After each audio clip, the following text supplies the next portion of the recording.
Okay. So it's Rory. So theories about Life is Strange. So you were saying about Frank and stuff, like, because it's kind of because I want to know is what exactly was Chloe doing that suddenly she's involved with Frank and Frank's really like ticked on her. Like she said about she owes him some money. So what was it? It wasn't like she was like trying to avoid getting out of jail or something. I don't know what So that was. I think it was she and Rachel wanted to get away, and Right. Yeah, I so remember they that. borrowed money off Frank and had no intention of paying it back or whatever. Then Rachel disappears, and that kind of screws things up. And we already know that Chloe buys weed from Frank, Right. and we can Okay. only assume that Rachel does too, or did, or whatever. Um, we know that Frank had Rachel's bracelet, and then we later learned that they had a thing going on, and so that could again come back to Rachel's softer side or Frank's softer side, Hmm. um, because we know again we know that he has a softer side, with the way he is so attached to his dog and just Yeah. the Right. way he was so happy with those pictures in his Uh huh. RV with Rachel. Could it be that Um, maybe that like because maybe he found out that Chloe and Rachel are gonna like rip him off? Do you think he like did something to maybe like tell her to like to go away, or otherwise Chloe's life would be in danger or some such thing? Like, do you think that maybe like they did like a bartering type of thing where to keep Chloe safe he made like Rachel like run off or something, or do you think Rachel's dead or I don't I really, I don't know what's happened to Rachel. That was the one thing that I've still not really gotten a theory that I'm happy with. Um, I'm still very curious as to what's happened to her. I don't think that Frank would have. I don't think she would have ripped off Frank, considering the thing they had going on. I think right? that like had been their initial intention, and then that kind of went away after she grew a lot closer to Frank. So I'm really not sure. I think it's interesting how Nathan Prescott is like so tense about this. Like it seems like he's always like upset about something, and as I said before, like somebody I mentioned online about him having like some kind of a post-traumatic stress disorder type of reaction to, because whenever he talks, when I think it was in what like episode 3 when Max and Nathan were talking about the what happened, he got like really almost like really upset or vengeful or something about the whole thing. So I'm Yeah. wondering what exactly is it that he isn't ready to talk about, or is kicking around or hiding or something. So I think he's definitely hiding something, but I wouldn't think it's a PTSD or PTSD, sorry. Um, Maybe just a sheer attitude issue or something. Not even that. I think, well, partly that, but we also know that he is, what's the word? I can't think of the word. Words escape me. Um, we know that he is just like a little bit sociopathic. The pictures on the principal's computers. Where he was. I can't remember exactly what it was, but it was he Yeah, there had was like a the camera. drawing, and it was um something about Rachel, like over and over and over. So we Yeah, know he I has do remember some. seeing that. Yeah. We know he had some unusual obsession with Rachel, and so that would lead us to, like, it's obviously a deliberate thing that they've done this, but there's so many different things that could be that Mm-hmm. it's super difficult. Like they've obviously done it for a reason. Like a lot of people suspect Frank, a lot of people suspect David, um, a lot of people suspect Nathan, and they don't. They definitely done that. Yeah, a lot of people even suspect the principal, and Huh. what's I his haven't heard name, that Mr. theory. Jefferson. I haven't heard that Um, theory before. I've heard it like on the Reddit a lot. Like people have a lot of different theories. You should actually check it out. It's there's a lot of them that are actually very interesting, and also there's just generally a lot of cool stuff on the Reddit. Yeah, right. Um, but what was I saying? The Yeah, there's a principal lot of and different theories, and it's definitely deliberately difficult, like for us to know what's actually like who's actually who to to think has done it. Yeah. Um, Because, like, I and I mean, really don't know yet. because I mean, I think Max is slowly trying to put things together, and I think she's doing a really good job. But it's like, and my question is like, okay, so David has all these cameras, you know, in his house and throughout the school, and I think in like it was episode 2, he had like all this information about Rachel too. There's something really big about Rachel that somehow everybody seems to know about, and everybody's like involved with it, and something that I just thought I lost a thought. I thought of it.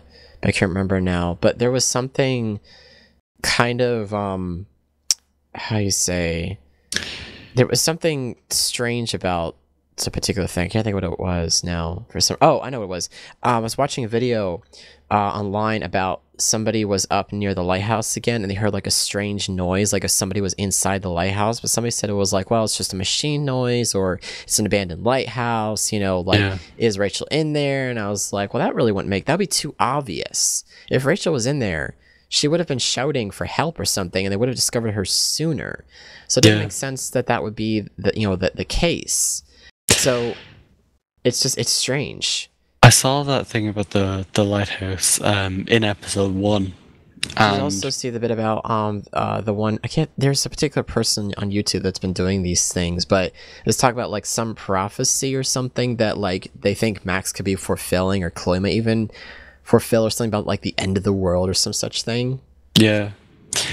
Like I don't know about the there's a lot of it I still am super unsure about, just because like it's super difficult to know, like especially like the characters themselves are super interesting. Like my favorite character so far is definitely David, just because like he's a super, like my opinion of David goes so crazy, because like just when you think he's such, like he's the worst person, like you just hate him so much, and then he's, you know, then he does something, and then you're thinking, oh well, this guy's actually a pretty cool guy, maybe I was wrong about it. And then he almost developed like a love-hate relationship with David, actually, in a way. Yeah, exactly.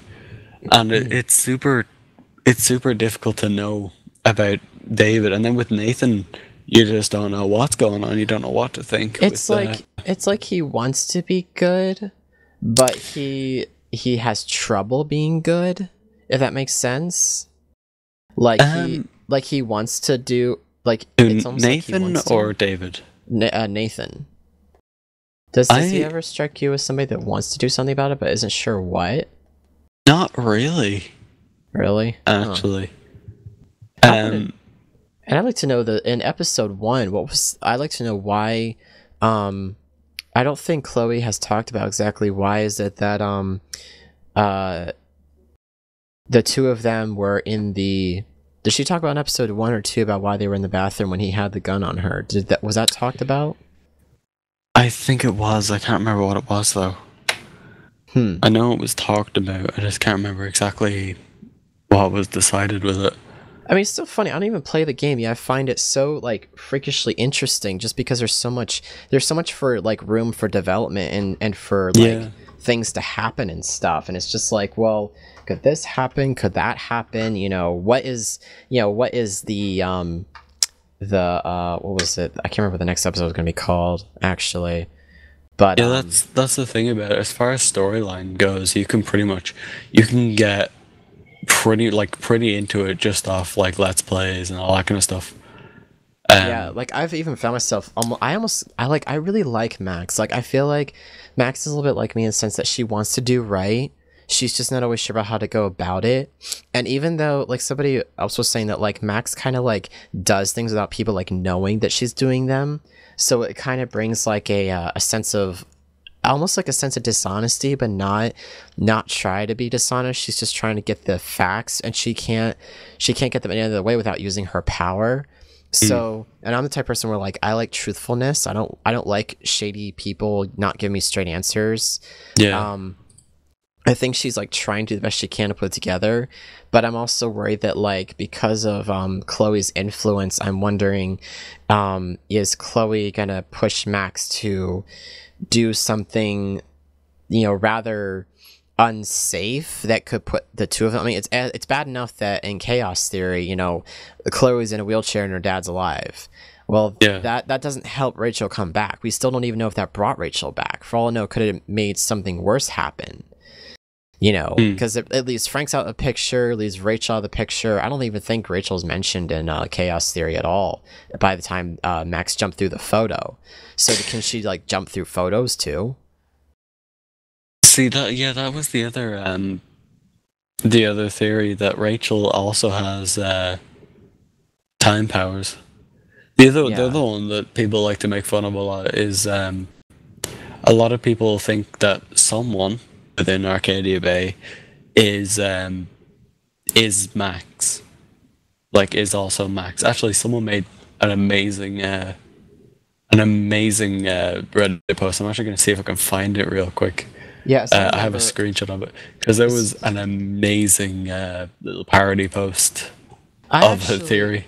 Because one theory I thought about was that the old lady was Max, but she was like, because when Max asked, like, how long she had been there, she said like 1,000 years or whatever, or some such time.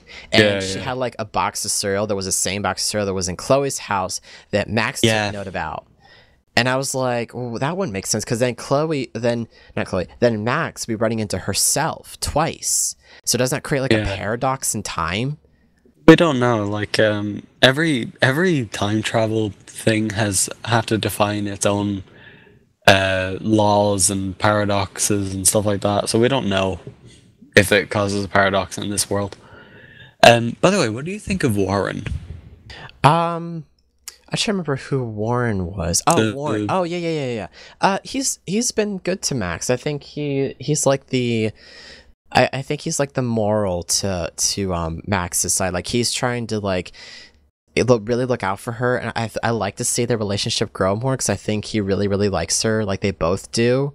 I just don't want to see, because like you saw in Chaos Theory how like Max texted Warren, was like, hey, how do you do this and so, and they made like sort of like a pipe bomb type of thing to open the principal's door. And I don't want to see Max use Warren for things like that. Like, I don't want, because he doesn't know what she was doing. And that's kind of sketchy for me, the fact that she just basically outright used him indirectly to say, hey, how do you do this? And wasn't saying what it was for, and just did it anyway. So, he's technically. Nice. Technically, okay, technically. Technically, she didn't use him because she never made the bomb. But that's true. It was Chloe that put it together. No. And they didn't even make it at all. That's right. She made it, got herself into the door, and ran back time. Have you been watching a Duke of Nukem's version of the gameplay? I haven't watched any of the Let's Plays, to be honest. Oh, he's been doing some great ones. I love it. Has he? Yeah, Check that out. I prefer his over anyone else's. But yeah, because as I remember correctly, she texted Warren, the door blew up, but she rewound time and let Chloe in. Yeah. So it never happened, because she stays in her current position whenever she rewinds. Yeah, and now, okay, my only question is go on. Which confuses me, because, like, let's say she rewinds time a certain amount and stays in the position from where she rewinded from. Yeah. Let's say she was in, like, let's say, like, I have this power, and I rewind from over there at that door, right? Now, the time I've rewinded to, I had previously just been sitting in this chair. Right? Do I magically teleport? I was going to ask that same question. Because think about it, if you rewind time, don't you also rewind your own actions? Yeah. And, like, the one thing that caught me as strange is your inventory doesn't change. Everything you've picked up, you keep. Unless she's immune to it because she's the one controlling it. Yeah, that like that'll be the idea. But I'm still very curious about this whole, like, what happens to whatever she was doing at the time she was rewinding back to. Yeah. So did it, like, does she just send, because if after Chloe rewind time, not Chloe. I keep saying, I'm sorry, I get mixed up. Yeah. Sorry, people who are listening to this. Forgive me. It's late at night. It's like 1 a.m. right now. Um, 6. okay. But you're 6 hours in the future, so could you rewind time? But This is an interesting theory. I'd like to explore this. that would be kind of a fun theory to explore. For another audio recording to upload to YouTube later. But my question is then, because Max let Chloe in, wouldn't Max have rewind herself through the door before getting to the principal's office? Like that, unless she's immune to it, because she's the one that's creating the time rewind field around her. That's the only other explanation, is that because she's generating the original field around her. Oh man, this is again like really science fiction here. I feel like we're overthinking this. All right. Well, we'll just accept the fact that she was in the office. As for her and Warren, I like to see it progress. I think it's a nice relationship. It was really sweet going on between two of them. Now, what do you think about? I find him annoying as hell. Why? I don't know. It's just like the way he carries himself, the way he speaks is just super annoying. Well, what do you think about the ending scene from episode 1, where Nathan walks into, it's not Kate, it's the other annoying Victoria's room. Yes. What do you think that's about? I don't know. Unless he's just trying to be consoling to her, or did they do something? Or we know that Nathan and Victoria are good friends because they're both the Vortex like Club. Head of the Vortex Club. They're the really rich people. Yeah. Within the school, like the Prescotts pretty much, don't they own the school or something like that? Yes, they do. Yeah, they do. Or at least they put a lot of money into the school anyway. Yeah. Yeah. Which he thinks he can buy everything, but go on. Yeah. So, sorry, yawning. It's super tired. If you're tired, we can stop recording. I'll just put together. No, I'm good. All right. Yeah. So what I find interesting then is that, okay, in Chaos Theory, Max is suddenly a part of the Vortex Club. Why would she do that? Because that's with the snobby kids. That's optional. Like, that's not a thing you have to do to get yourself on that list. It's only if you've rewinded properly, like into a situation where you get her to put it down. It's I don't know what's going to happen with that. I don't even know if that's going to happen, because you have to consider that's the same day as the tornado. Yeah, and that is another issue. Wasn't Max wearing different clothing during tornado than she was in Chaos Theory? If you notice, her clothing outfit is different. It's that of when she's in the normal world before the rewind through the picture. I think it was I think it was actually Chloe that had the jacket or something, even though she didn't have a jacket with her. Like when Chloe grabs her to snap her out of the flashback, she had a jacket on, but she didn't have the jacket with her when it went back to current time. Okay. I don't think Max had anything different. I could be wrong. But that's as I remember it. But yeah, I've actually found this parody post. There's this guy, the business cat on Reddit. I propose a new theory. Let's call it Max Cardia Bay. Everyone in Arcadia Bay, everyone in Arcadia Bay is a different version of Max. So Max is basically talking to alternate versions of herself during the entire game. None of those Max has a clue about it, but they just think it's weird how much in common they have with everyone. The game will end when all the Max finally gather at the lighthouse to friendzone Warren, who is actually Max, causing the world to end, as you can't friendzone yourself. It's like saying divide by 0. Yeah. Have you ever said that to Siri? You ever tried to get Siri to divide by 0? Apparently it's quite hilarious. A friend of mine did that recently. It was I was streaming, they were doing that. It was funny. Oh. So yeah, and is there any other characters that we haven't talked about besides? Oh, I'm sure there's loads. There's loads. Somebody had noticed it was whose channel really talks about it really well with all the theories. I'm gonna do a shout out to this person in a minute. Wait a second, let me do the theories. It's Geek Remix is been doing it. That's the shout out to Geek Remix if you came across this video.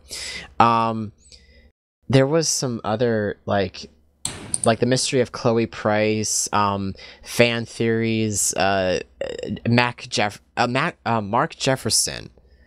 What do you think? Do we have any theories about him at all? I think he's creepy as hell. That I would agree with. Actually, he is really. I agree with. Was it David? I don't remember. I think it was David that said it, but something along the lines of "Never trust a grown man with a goatee." Wow. I think it was David. About it.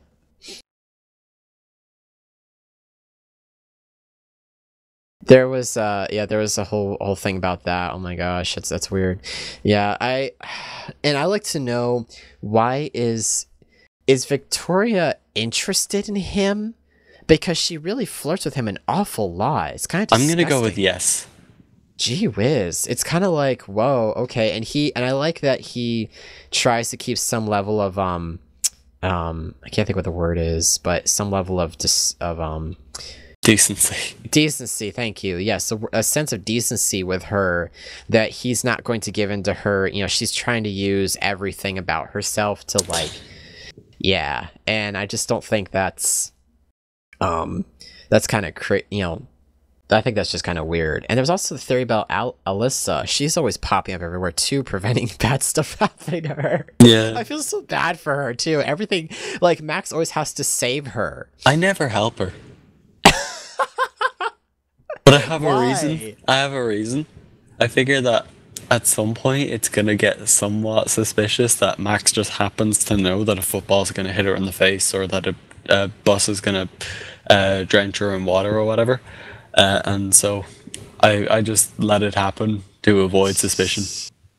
Yeah. Because I'm a good person.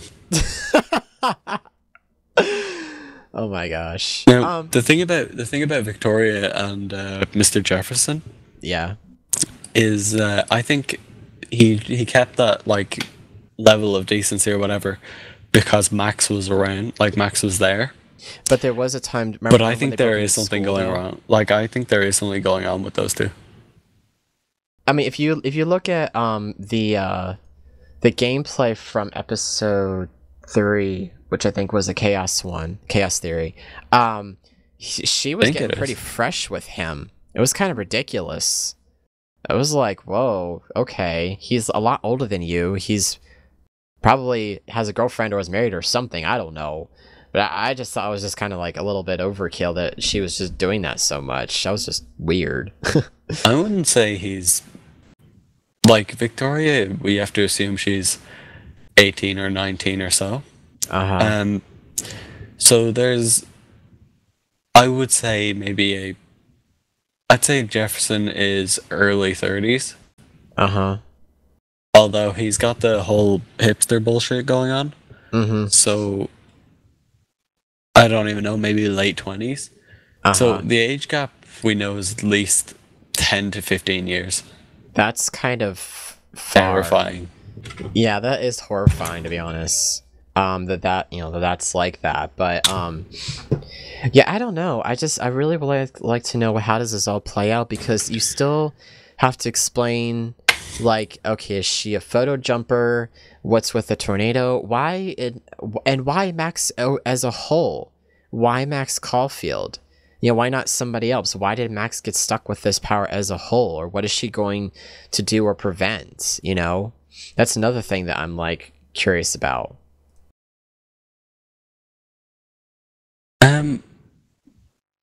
See, like, the thing about it is that, like, it's obviously still being written, so I bet the developers, like, there's probably, like, the guy who's doing the whole story thing is reading up on the Reddit, is reading up all this stuff, and it's just like, we're gonna just do the exact opposite of what you just said because we hate you. That's my theory.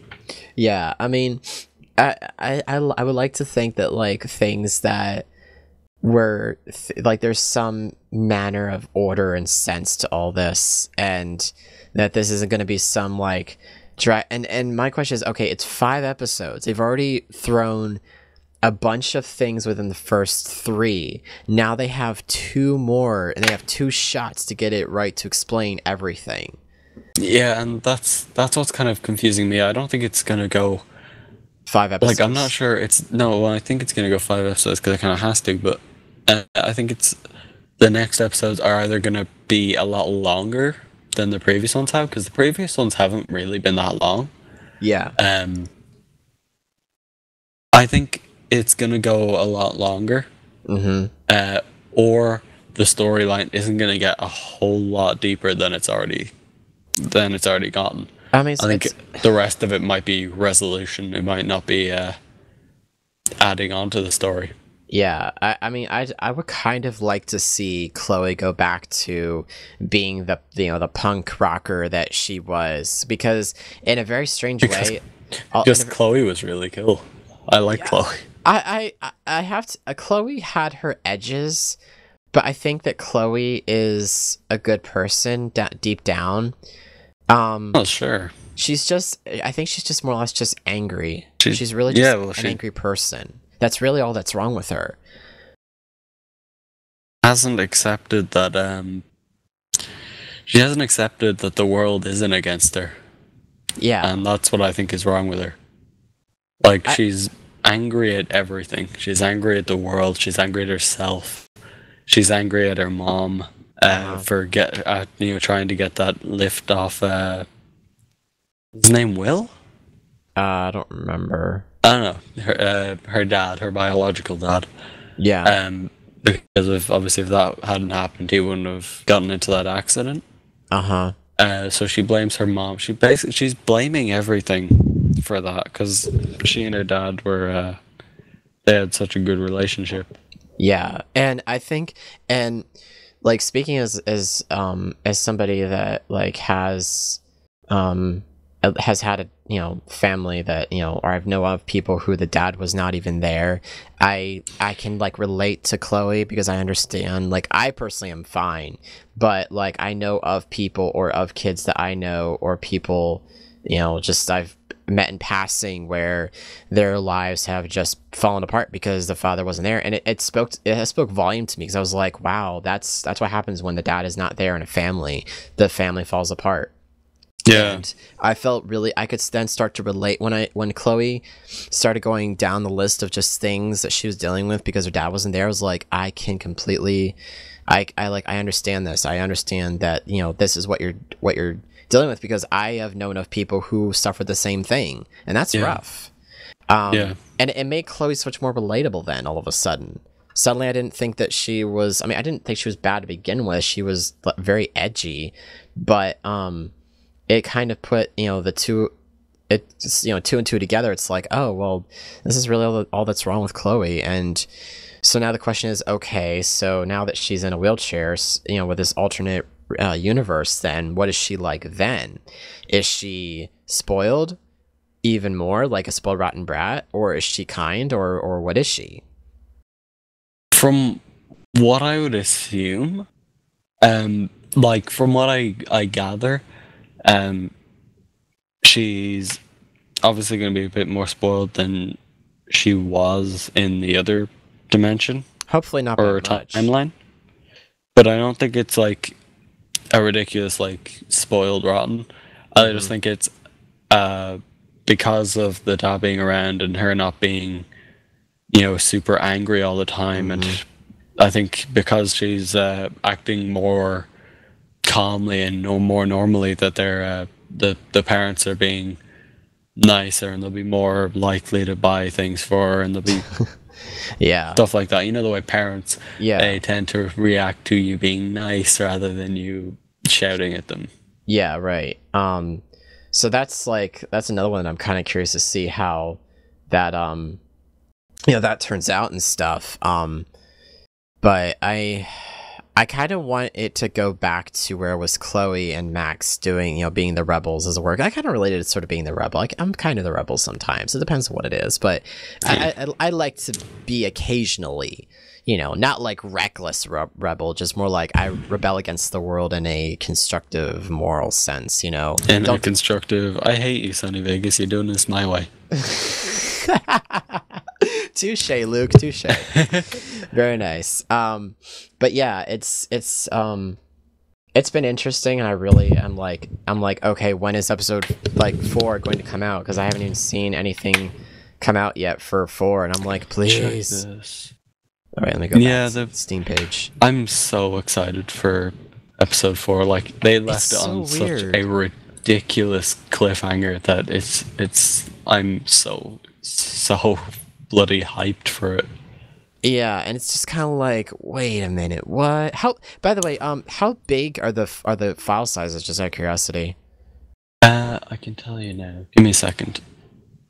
While you're looking that up, what do you think of like the gameplay, like graphics, how people look? I haven't seen through my monitors what people look like because YouTube kind of like puts like a slight tinge or something on stuff. Yeah. But how does graphically and stuff? How does it look or feel watching it? Well, obviously, it's got its own sort of graphical style. Max's hair does not conform to your mainstream physics. No, but her hair is like it looks like her hair's been majorly hairsprayed. It doesn't move at all. Yeah. No, hair physics isn't a thing in this game. It's like watching a CGI game, but it looks like it's been like lightly pencil drawn over. If you know what I mean. Like it looks like the hair was like half rendered, but the faces were kind of like half done a little bit. Like they weren't like to their fullest potential, but just enough that you can make out faces. Like if you look at the dog, for instance, or if you look at Max's room with some of the anti-aliasing and all that kind of stuff, or like there's this really cool shot on Steam where it's like Chloe looking at Max. Chloe looks kind of cute actually in this shot, but it's that weird like sense of almost it looks human but it's not completely human type of look. Uncanny Valley. Yeah, that kind of thing. Yeah.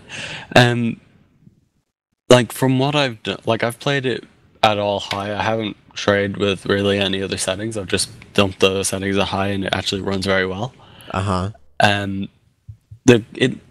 I'm gonna try to explain this, but it's gonna be in a way that really won't do it justice at all. Sure. It's kind of as a mix of very simplistic style textures with much more detailed textures in the foreground. So like out windows and stuff, it's that very simplistic looking, very nice actually, simplistic looking, very green. Okay. But very nice looking simplistic textures, and then inside it's a very, very detailed, the textures themselves have that like their perfect balance between the way those there's a few games, I can't think of them off the top of my head, but there's a few games with like textures that they're trying too hard to look real. Yeah. They're, in my opinion, like a perfect balance between those really ridiculously weird looking textures that are just like they're super, the ones that everyone seems to be raving about right about now. And the kind of like average textures, they're better than average, but they're not ridiculous. Yeah. I'm really a fan of the graphical style, to be totally honest with you. I do like it. Yeah, I find it visually pleasing, especially with being able to watch things in 1080p now. I find it very visually and aesthetically pleasing to watch, actually, and it kind of adds a sense of like, I find the characters very cool looking, and I would kind of like want to like hang out with them because they are just so cool looking in general. I mean, obviously the video game stuff can always look really cool. Yeah. But I like the texture. It's simple, but it's to the point. Yeah. As far as file sizes, it is, according to Steam, it is using just under 8 gigs from 3 episodes. Oh man. I think like the game's like 3 sizes each, or the episode's like 3 sizes each, I think, right? The episode, no, it's like all together because the episode's downloaded as DLCs. Okay. So like that's total. The episodes are about 2.5 gigs each. One of them's a bit more, Wow. which isn't actually too bad considering. That sounds pretty large to me, to be honest. But yeah. Well, stuff like GTA 4 is 16 gigs, GTA 5 is 60. Oh boy. Even CS:GO, like, let me check. This is a 3-year-old game, and that is 10 gigs. Oh my gosh, that's huge. Half-Life, which is how old is Half-Life 2 now? It's Pretty old. about 10, 11 years. It is 3 gigs. Wow. So it's decent enough in terms of file sizes for these days. So for those of you who have the game, please make sure you have hard drive space or move your Steam folder somewhere larger. I may have to end up doing it with my games. There's a really cool way you can move games without having to re-download them. If you actually move from, if you make a Steam library, like download like Team Fortress or something that's like really tiny, onto your other drive, so it makes the libraries. Then you can actually move the game from your Steam apps in your program files to another drive in its library. Then you delete local files, like obviously you're copying, not moving, sorry. Yeah. You delete local files, and then you download it, and you path it to the place you've copied the files to, and it actually just detects it, verifies it, and then there's no downloading involved. Yeah, right. Which is really helpful. I found that super helpful when I didn't have good internet and had to re-download Counter-Strike because it broke. Well, for those of you who hung on for however long we've been recording, thank you for listening to this audio video that I'm going to upload have uploaded to YouTube, if that's cool with Luke. That's cool with you, right? Yep. Okay.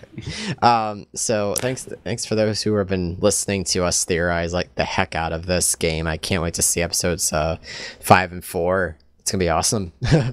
Yeah. Like I'm so hyped for this game. You have no idea. I know it sounds dumb. I know I haven't actually directly played it, but even I'm excited about just seeing like people's gameplay about it. Like I haven't downloaded it just because it's so. I'm careful about what I play. I know it sounds dumb. Like I know watching is just as bad as actually playing it, but at least I can like just skip over stuff that I don't want to like watch. Yeah, I suppose. But it's still kind of like. It's like, okay, I'll watch it just to enjoy it as a story. Maybe not necessarily play it as myself. I might get it. I don't know. I'm still debating that. But I'd say it's worth it, but then I have a very different... I don't know. I have a very different idea of what I would play in terms of... I don't even know how to describe it. I guess, I mean, it's sort of like I could approach... a song that has like I have a song by Scooter that maybe has I has like one F word or it messages a couple times and it's like, okay, I'm going to appreciate this from a musical perspective. Yeah. I could appreciate Life is Strange from a game engine designed, a game perspective. I could appreciate it. I appreciate the story. I can see why you wouldn't appreciate some of the language within it. Yeah. But then within just me and like my sort of just me and the way I've been brought up and the way I live, just exist. I swear a lot in general conversation, maybe not so much on the internet, but general conversation I would swear or emphasis and stuff like that. So it's nothing that's overly alarming to me. If I do swear, I'm using it in its proper context. Like I might say that something is really hellish or something like that because I'm using it in its proper context. I want to use things in its proper tenses, how it's supposed to be used, not just off the cuff for the sake of because I can. Yeah. That's I'd use it for. I'd use like the F word occasionally for like emphasis on something, which is pretty much its most common use. Yeah.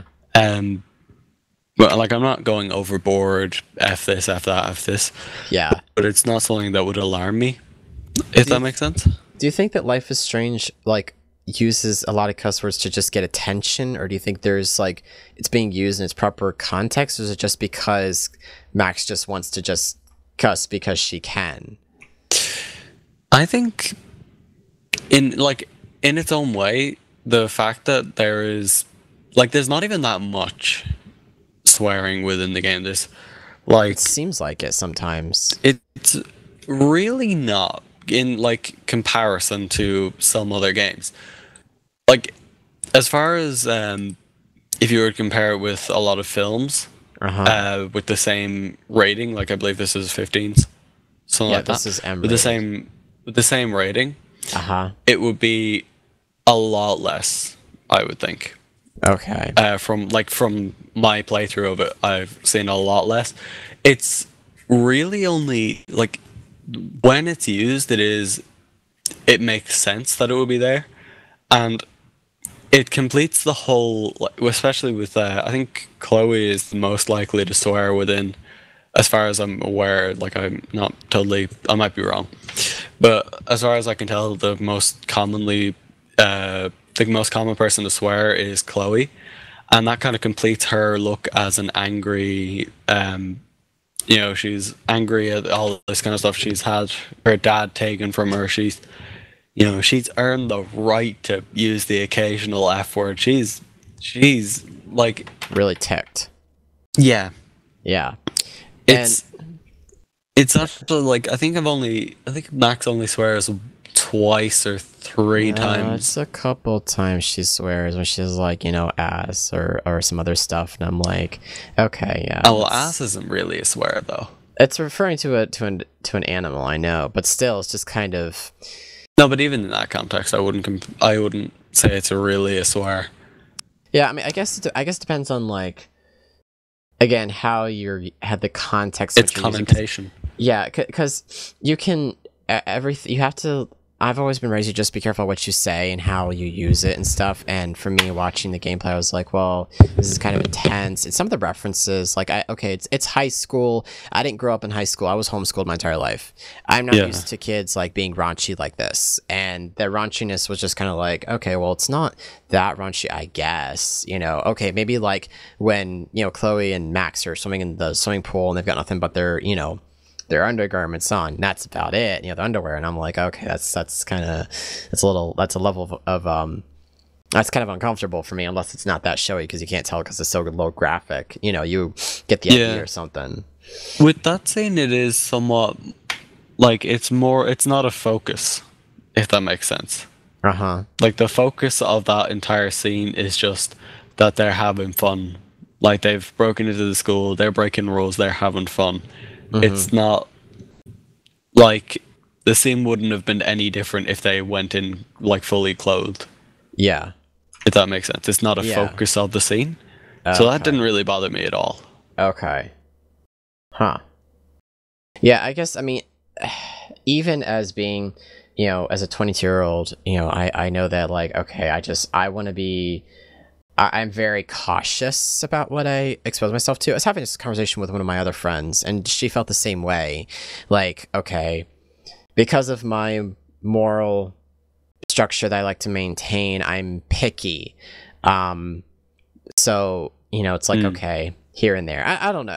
I guess it's just a matter of just where finding something I'm happy with. Where it's like, okay, I'm looking at this from a game perspective, it's a really well written storyline and nothing else, I could look at Insurgency in the same context, and this is getting beyond our theorizing thing, but yeah, I don't know. But for those of you who hung on for this part, thank you. You're awesome. We just kind of went on a little bit of a rambling. Yeah, it always is. But this has been Grid21 and PaleKidLP, and we will catch you guys later. As Luke breathes into his mic.